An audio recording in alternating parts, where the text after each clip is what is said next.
Bien-aimés de la vie des saints, aujourd'hui, 13 septembre, l'Église célèbre la mémoire de Saint Jean Chrysostome, évêque et docteur de l'Église, saint patron des orateurs sacrés.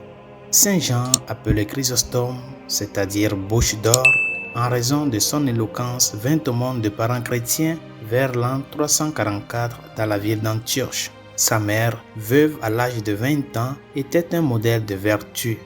Il étudia la rhétorique avec Libanus, un païen, l'orateur le plus célèbre de l'époque. En 374, il commença à mener une vie d'anachorète dans les montagnes près d'Antioche, mais en 386, le mauvais état de sa santé l'obligea à revenir à Antioche où il fut ordonné prêtre. En 398, il est élevé au siège de Constantinople et devint l'une des plus grandes lumières de l'Église. Mais il avait des ennemis haut placés, dont certains étaient des ecclésiastiques, notamment Théophile, patriarche d'Alexandrie, qui s'en est repenti avant de mourir. Son ennemi le plus puissant, cependant, était l'impératrice Eudoxie, offensée par la liberté apostolique de ses discours.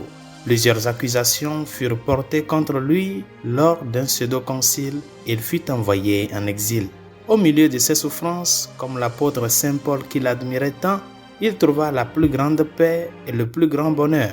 Il avait la consolation de savoir que le pape restait son ami et faisait pour lui ce qui était en son pouvoir. Ses ennemis, non satisfaits des souffrances qu'il avait déjà endurées, le bannirent encore plus loin, à Pitus, à l'extrémité de l'Empire.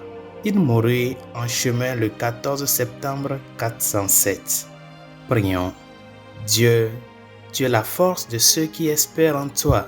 Tu as donné à ton Église Saint Jean Chrysostome, ton évêque, qui était doté d'une grande éloquence et qui a su résister à de grandes souffrances. Laisse-nous apprendre de son enseignement et nous inspirer de l'exemple de sa patience. Par Jésus le Christ, notre Seigneur. Amen. Saint Jean Chrysostome, priez pour nous. Tous les saints et saintes de Dieu, priez